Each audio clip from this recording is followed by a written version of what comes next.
My aim today is to give you a reality check. There's a big drama going on in the United States.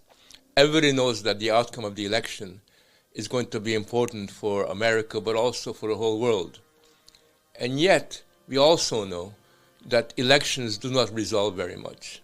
Okay, it may lead to the re-election of the previous government. Alternatively, a new candidate might become the president. But at the end of the day, whoever gets elected, some of the fundamental political problems of our time are still going to persist. Behind the drama of the big American election, there's another drama going on, which is very rarely perceived. And that drama exists not in the political, but the pre-political sphere. In the pre-political sphere, where individuals exist in their families, in their communities, where human relationships are cultivated and established, we've got a very big problem. And that problem is particularly acute in America, where family fragmentation is at an all-time high, where families are breaking apart and communities live in an atomized existence. People are being uprooted, sometimes willingly, if you're rich, when you can move to a city or to a university, sometimes unwillingly, if you're not so rich, where suddenly you're forced to move somewhere else because your job has gone, your parents are no longer able to look after you.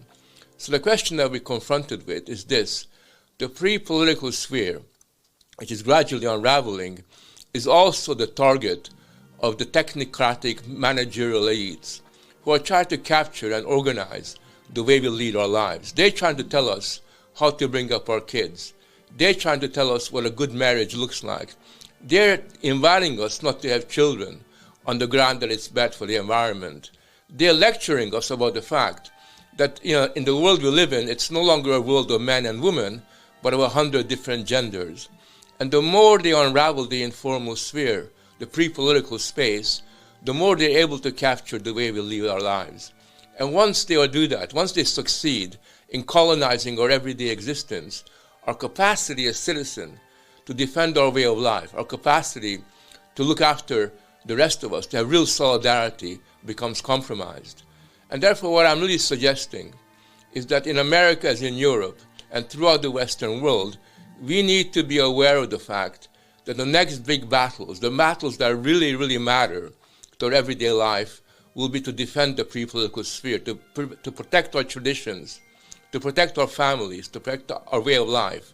We have got to stand up and fight for these things if we're going to ensure that politics is going to be revived and that a real renaissance in Western political thinking is going to take place.